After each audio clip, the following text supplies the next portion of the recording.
I think our first month alone, we did about £8,500 alone, just in our first month. Like you said, it's not a very saturated market around here. The potential it has is just like, I think it's untouched so far. So I'm here with one of my mentees, Zach. We're in his absolutely beautiful unit in North Wales. And you've done an incredible job with it, mate, I have to say. Appreciate that. Hot tub, spot on. Did it have a new kitchen before you got it? Yeah, literally top to bottom, whole house being done. I mean, it's done to a really nice spec. And the results speak for themselves. 100%. So how much you made in your first month? I think our first month alone, we did about £8,500 alone, just in our first month. And you said to me earlier, which I found really good, like within like 3 days, 3 bookings or 3 nights, was it? Covered the rent. Yeah, literally covered first month, literally off 3 nights stay. So it's just crazy. And now you want another. Yeah. And now you literally got open rent right there. Yeah, literally ready to go. That's it. So the next step really is you got to just build out the brand and just build out a management website platform that you could then use to like funnel traffic to. And we just need to convert, get people on board. So like the VSL reels we were talking about today, you know, like it's not for everyone speaking on camera. You know, I'm still getting used to it, but like, yeah, of course. When you do that and you put your face out there and landlords see it, and when you talk about the benefits, like we've been over in the course about, you know, the Renters' Rights Act, things like that, like putting off people now from typical tenancies. When you really like hone in on that and you just say like the benefits of having short-term stays, you've not got no void periods, you've got no issues with guests, like trying to squat in your property, all this. Now with all the 100%. Regulation, it's so hard to get out, plus all the extra money you can earn. Well, that's the main bit, isn't it? I think, you know, we do short-term lets alongside this and, you know, the difference is phenomenal. You know, it's not even a comparison at this point. You know, the first month alone, the difference is crazy. It's just why would a landlord want to have a normal tenant now when they can earn 20, 30, 40, even 60% more?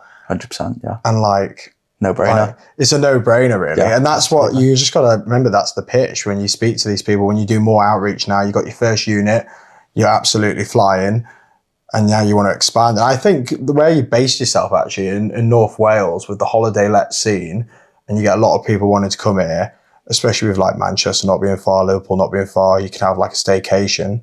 Absolutely. It's just, you know, it's going to work wonders. I think it's not saturated here. I think you can do really well, establish yourself. You know, when people see the results you've generated for this place, and they've got a property similar to this, and you're able to put that result in front of them and be like, this is what you're missing out on. And all you got to do is pay me 15%, 20% management fee. And you're just going to take all the hassle off them, you know, and you're going to organize all the cleanings, all the maintenance, check-in, check-outs and stuff. They're going to see the value you're providing them. And obviously with you, if you start building up that portfolio, getting more and more units, it's going to be, you can see why, I do it. Yeah, it makes sense. It's literally like, honestly, like you said, it's a no-brainer. So what like got you into Airbnb? What got you interested in the first place to be like, this is like a business I want to get into?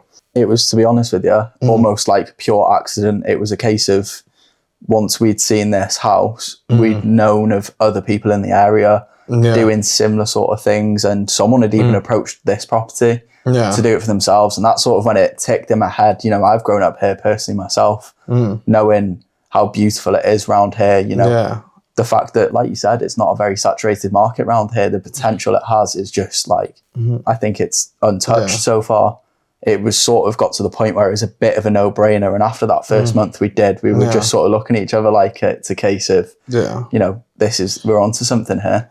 And now you've got that feeling, obviously it kind of was like a side hustle. You're like, people are interested in this. I could easily do this for myself. 100%. And now you've seen like the results you can generate. Are you seeing it still as a side hustle, or you want to take this further and further and have it, build it up as like a big time real business?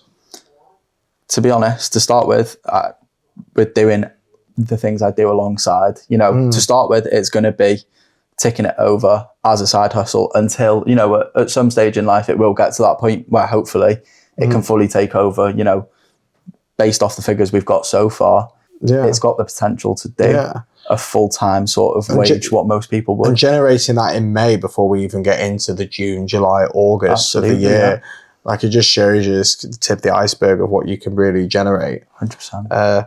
So before you made the change and decided you want to get into Airbnb, like what was your background? What were you doing before? So to start off, I've always wanted to sort of go into properties, full stop, to be honest with you. I was running a kitchen as head chef in Chester. That was my sort of, you know, start off point with anyone sort of younger. You know, you've always got that little 9 to 5, keep you ticking kind of thing.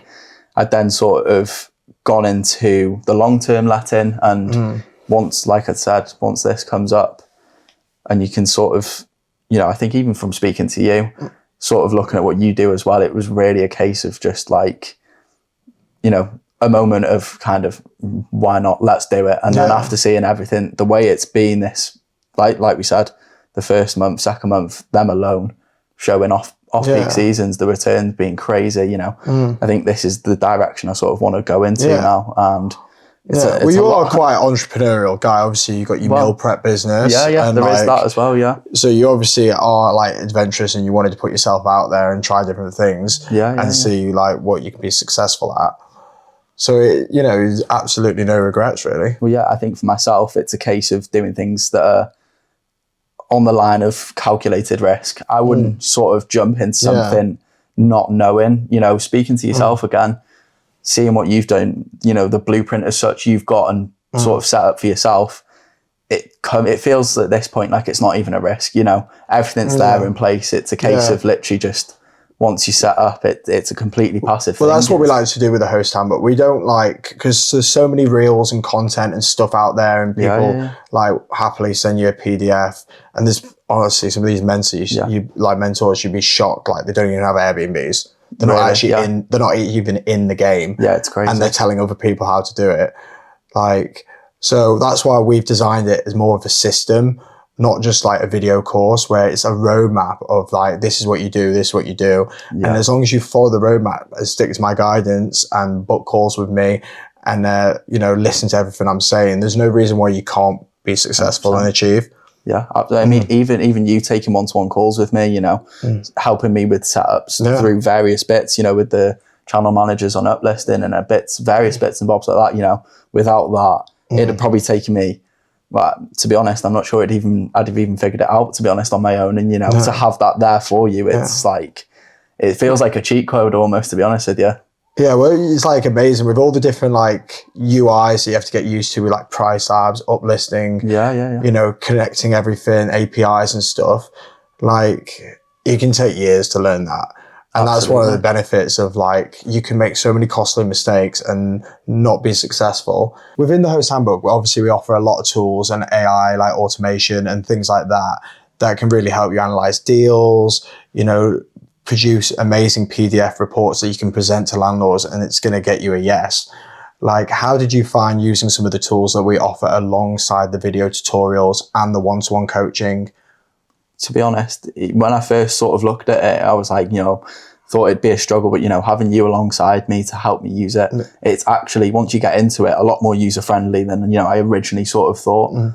And, you know, the fact you've got all the breakdowns, like we were saying, you know, when we were just looking at a minute ago, one of the new properties we're looking at potentially getting into, the breakdown of having the council tax, your rent, and, you know, the figures that you'll be taking out of it, it's like, it makes life so much easier, you know, doing all the old-fashioned way of sitting down, market research, X, Y, and Z. It feels like it's sort of... the days of going through spreadsheets and comparing numbers and working out the profit margins, ROIs and all that are kind of over now. Yeah, of course. Like, the great thing about the host handbook is you can just literally put in that URL of the property you're considering and just get all the instant numbers straight away. And then from there, you can take them numbers and use it to pitch the landlord with the PDF. Absolutely. So that's what we're going to be doing next for your next property as we try and expand your portfolio and go on strength to strength. So how did you find like using some of the AI prompts I've got to automate your whole business? I think, you know, to start with, when we started using those opposed to, you know, like originally when we first started doing those manually, the time it takes, although it may feel like a simple little task, it, you know, feels like it's consuming a lot of your time, you know, spread up over a couple of months. It adds up and up and up. Doing it, you know, automated through AI, it's like, it makes it feel like more of a passive income as such. It allows you as well to like not have that bottleneck and allow you to expand when you've got AI doing all the automated messages and like handling all that for you. then you can focus on getting more deals 100%. and expanding the portfolio. So it just makes life a lot easier. Who wants to be replying to guests like in the middle of the night? Yeah. This is the thing. And, you know, like I said, when we first started, this was something we were doing, you know, before we'd come on board with you and sort of started automating everything like we have now. The amount of time you do spend and you're getting phone calls, like you just said yourself, you're getting phone calls randomly about the hot tub being a couple degrees less than what it should be, stuff like that, you know. That was a crazy one. Like, the guest wants a refund because his hot tub wasn't like 2 degrees too hot. Like, crazy. This is what you're getting up to, guys, though. Like, it's part of the game, but like, you haven't had to refund them, have you? No, I mean, it was a case of, you know, I find a good method is always invite them back to have another stay and potentially, you know, have a 10% discount on your next one. Upsell them, end up getting more money out of them. All day, every day. Upsells the win. And with like using some of the scripts and stuff and like how we teach you to pitch to landlords, like that's really helped get these over the line. Yeah, 100%. And I mean, going and looking at more and more and more, you know, that itself sort of really helps to sort of just not spending every minute and every day sort of on the phone, on the computers, doing it all yourself. You know, it's a lot of it is time consuming, to be honest with you. Having, like you say, automated stuff is just making life so much easier, to be honest. Well, like when you first start pitching to people, obviously it's like trial and error. You need to see what works, what like pain points to pressure on, and what to really like, you know, make clear to them about the benefits of this. Because obviously you're going to get a lot of objections, things like, oh, the guest's going to ruin the place, so when you're able to like know, like, I need to mention here about guest deposits, guest ID, the platforms how you can use the platforms like AirCover and stuff that protects you. So you're like, and when you're able to tell that about the landlord, then suddenly that objection is a lot less prevalent in their head. Absolutely. I mean, even down to, you know, from my experience with this Airbnb alone, you know, we maintain this property to a much higher standard than, like I was saying, with the long-term lets. I know there's no way they're maintaining that property to the standard we maintain this, you know. Well, like having seen it today, like I would stay here, like that view outside the window. Yeah. I'll have to put some B-roll in here, guys, because you can't see out the window. But like, it's amazing. Like, we're going to have the sunset now over the sea. Like, you should be booking his Airbnb. Well, it's been a pleasure seeing you again, Zach. Yeah, pleasure. And I can't wait to come and see more units off you and expand. And remember me when you're multi-millionaire. Yeah, we will do. Appreciate your time. Yeah, anytime, man.